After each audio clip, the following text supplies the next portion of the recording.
It's about time, but here's my Hyperburn Cannon Master 0 to Hero. And unlike my Lin, this one is going to have no restrictions and a ton of event rewards. So as with every Hyperburn, I'm going to start it the same way, and that is with getting a black bandana as a beginner character. Sometimes that can take quite a while, and also this character was created before the Hyperburn because I actually had to move in the middle of all of this happening, which means all of the footage that's actually happening in this video is from the Maple Island event, and that this character is actually right now a Terrorburn character, so it's still going to get the fake CRA. That also means it's not the really good fake CRA that the Hyperburns gave us this time around, aka Triple Line Epic. So after about an hour of farming for this black bandana, I finally get one. That means that this character is officially a real character on my account that I now care about, and it is time to really start leveling. And as with new characters, there's really not much to do other than just leveling, so let's just speed that process along.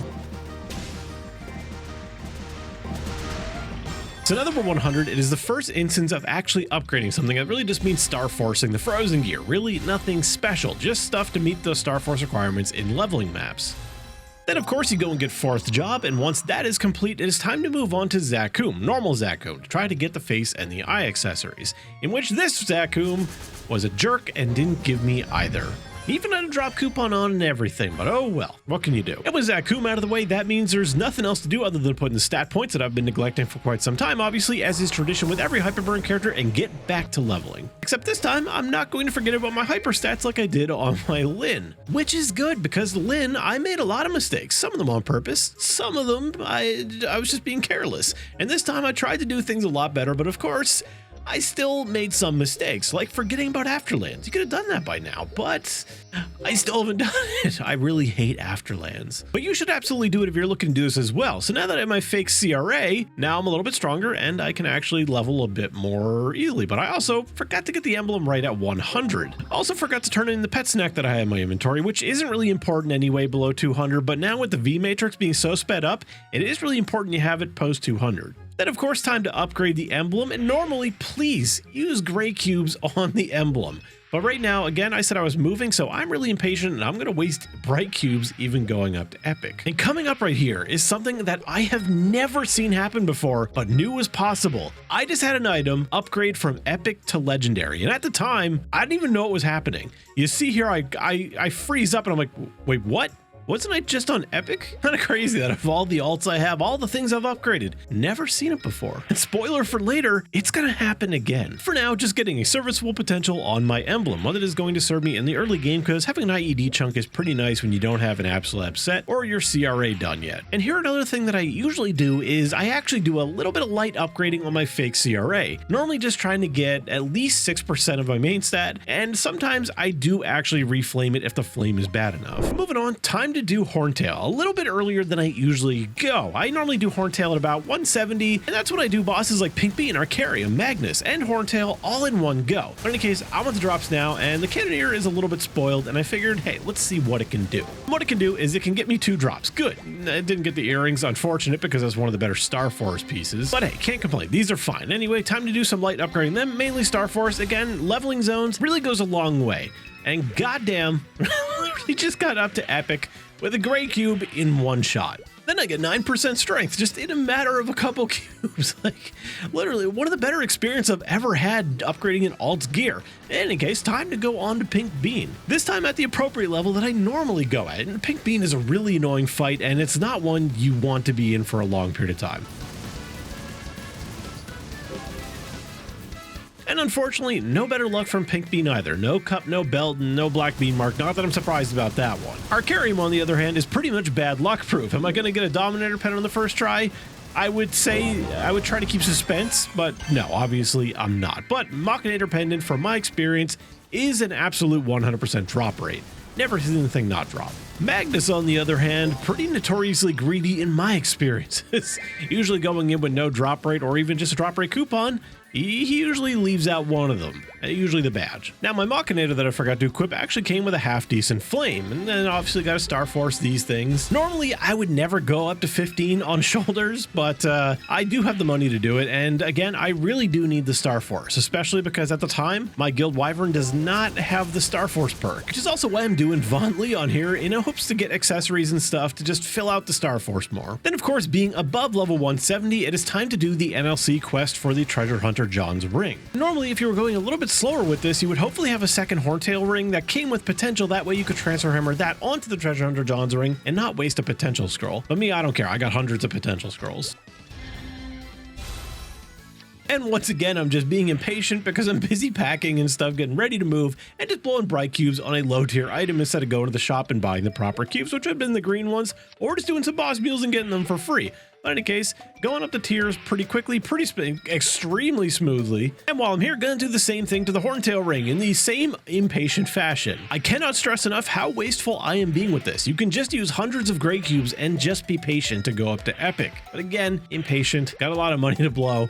Just trying to get some good potentials really quickly here. And that one will certainly do for now. And also gonna do the same thing in the Machinator pendant upgrade that I always upgrade the Machinator pretty far because generally you use it for quite some time until you get a superior. And even then, if you take it to legendary, it's just gonna become drop gear eventually or has the potential to become drop gear. Normally I wouldn't be upgrading this 140 stuff, but as you can see in the top left, I am still struggling to meet the Star Force requirements. Then skipping ahead in time, now I am finally level 200 at 5th job. And as I mentioned previously before, this character was created in the Maple Island event, and I've been saving a ton of event rewards just so I could spoil the crap out of my Cannon Master. And in the spirit of that, it's time to open a couple hundred nodes. I think I actually forget how many I opened on this character, but it must have been like 500 to 700 nodes or something like that. And I don't know, maybe like 60 experience node stones, which is great because pirates and Cannon Master in particular have so many important nodes to level up that get really good with levels. You know, things like the banner, weapon overload. It's also time to do the inner ability and get up to legendary because Cannon Master needs an attack speed +1 line, which unfortunately I didn't expect to get it easily, but that is going to come into play later. For now, it is time to do what I always do, and the moment I get to 200 get 5th job, it is time to do Chaos Zakum as well as bosses like Chaos Pink Bean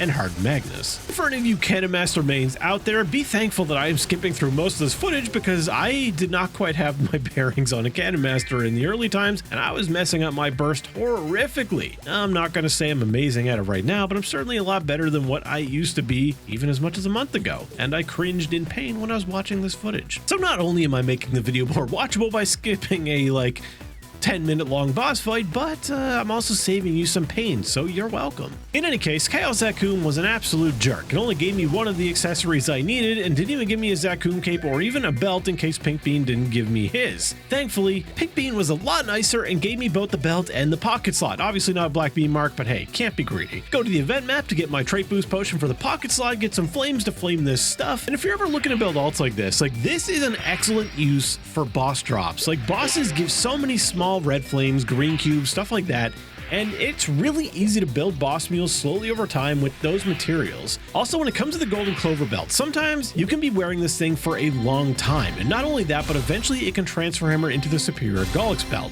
So that is typically why I take it all the way up to 17 stars. And eventually when I get a few more alternate copies, I'm even going to take it up to 21. I also often take it little crappy accessories like these Zakum face and eye accessories up to legendary because they're just going to be used as intermediate drop gear. It can take quite a while before you really want your drop gear to be good, so really any accessory is going to work in those slots. Now it's time for some wallet crushing pain, and that's where I try to get my attack speed inner ability with raw meso to breeze by in a relaxing 5,257% speed on screen. Is a lot of meso burned very quickly with little to no reward. On a more positive note, time to work on my secondary, which I was ignoring completely. This is really just something to hold me over until I get Princess No, because I'm not counting on getting all 15 pieces in 1 week. You don't have to go too hard on this, just get something serviceable like that. IED is good early on. And with that out of the way, it's time to do Princess No, obviously in hopes to get the ring, but ideally I would love to get the secondary too, that way I can invest fully into it, but it's just not realistic without a lot of drop rate that I do not have. Then on to Hard Magnus to get the Tyrant Cape. Excellent cape, especially if you don't really feel like star forcing into the Zakum cape, or in my case, where Zakum didn't even drop the damn thing. There we go, got the cape, and it even has a pretty decent flame on it. Well, it's okay. With that, day 1 is done, and it's time to move on to day 2, where it starts off with Chaos Horntail giving me the earrings that he did not give me yesterday. Then, it's time to see if Zakum is done being a jerk. Thankfully, It is. Then fast forward to day 5, and I realized that, hey, I kind of forgot that you could buy event rings from the Maple Island shop. I take advantage of that. Normally, Hyperburns wouldn't need to do that because they usually give event rings to Hyperburn characters, but as I've said before, this character is not a Hyperburn yet. God damn, the cubing has been so easy on this character. Things are just ranking up so quickly. And normally through this video, I've been skipping through all the mundane stuff, you know, stamping stuff, potential scrolling, but this, it's just, sadly, it's a pretty normal experience for me. I think a lot of people. You know, I've always made the joke that the percent success chances on stamps and potential scrolls are actually inverse, and they're showing us the fail chance, because my God, these things just fizzle out all the time. With that circus concluded, it is time to start really upgrading it, upgrading their potential, and upgrading their Star Force, and here is where it happens again. These earrings go right from rare all the way to unique. Again, I've knew this had been possible for a long time, never seen it happen. Then all of a sudden this character comes out of nowhere, and has it happened twice in a very short period of time. And after that, it's time to do a very quick little stat check-in, which I actually intend to do a lot more frequently in this series. I'm just very forgetful about stuff like that when it comes to collecting footage. Now back to the shop for more flames. Got to make this gear at least somewhat serviceable. Obviously not going for anything crazy on these. You never do. When it comes to these boss accessories, getting something that's pretty decent, even as much as like 40 of your main stat and like 5 to 6% all stat, really doesn't cost that much money and is quite a lot of stats. Now it is time for the most pivotal moment in just about any new character's life, and that is CRA. Well, it's a little bit less important for Hyperburns because they get fake CRA at least, and now the fake CRA has triple line epic potential. However, once you get real CRA, you know you can invest in that, and it is basically never going to be replaced, at least not for a very long time. And you can even take it up to 17 stars or go beyond if you feel a little bit risky, or you just maybe have a few weeks of CRA under your belt at that point. When you have fake CRA, you can do what I'm doing in the footage here, which is I'm just doing Von Bon and Crimson Queen with the fake CRA, not getting the real pieces in between and upgrading them. If you were on a fresh character without a burn, that is normally what I would do. But on a Hyperburn, I typically do the first 2 bosses, don't care, and then for Pierre, I typically give him a little bit of respect and try to upgrade the 2 pieces that I just got before I do him. And now that I have real CRA, it is time to do the most important thing, and that is turn my forever hat into the black bandana. And I suppose giving it actual good stats is kind of important too, but it's not as important as turning into a black bandana. I think most of you probably agree with that. In any case, I do actually try to take this to 17 stars, but honestly, it was being so stubborn, blew through basically all the money I had on me at the time, which I did have more in the bank, but it was kind of pissing me off. So I just decided, hey, I'm just gonna do it later, probably at Shining Star Force, because I knew it was happening pretty early on in Go West. However, the hat being stubborn didn't actually deter me from trying with the other pieces, and the chest actually went up relatively smoothly. Typically with a character like this as well, especially a Hyperburn, I would always be taking these to Legendary, and I honestly can't remember why I didn't. I don't think there was any way I decided I was going to wait for the double miracle time, and it definitely wasn't because I was running out of money, so I don't know what to tell you, but in any case, forgot to level up my big bullets, and time to go into Pierre. Now this fight actually worried me quite a bit when it comes to Cannon Master. They like a target to stand still, and they also rely on a couple summons. Not to mention they also have a couple abilities that attack automatically once you activate them, but honestly still had a pretty easy time with it, you know? Obviously a little overgeared and especially overnoted for this point in the game, but I still expected a little bit more of a struggle. Not for him to die so quickly, but I guess just, you know, Cannon Master has pretty damn good bursts. That being said, it's definitely not all sunshine and rainbows when you're playing one of the least played classes in the game.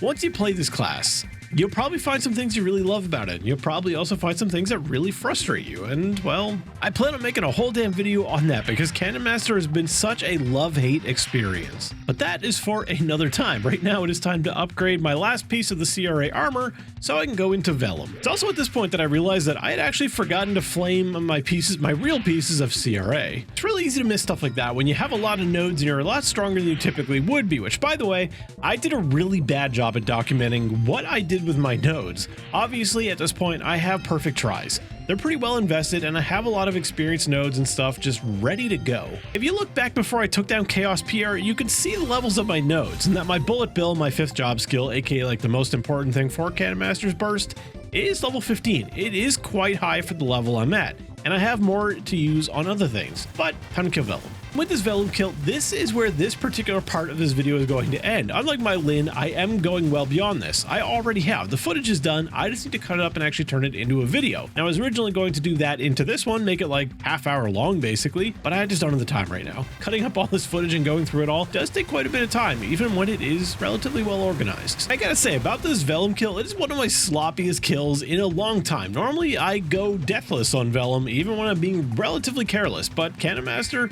it takes a little bit more getting used to. They have some things they are grounded during, and their attack is a little bit more commitment than what I'm used to. They also don't have a rush, which is a big problem for me. But in any case, I do love the Cannon Master. I have problems with it. As I said, there will be a video on my whole thoughts about this class very soon. But that is all for this one, so stay tuned for the next one. Thank you for watching. Thank you to my members and patrons for supporting me as always.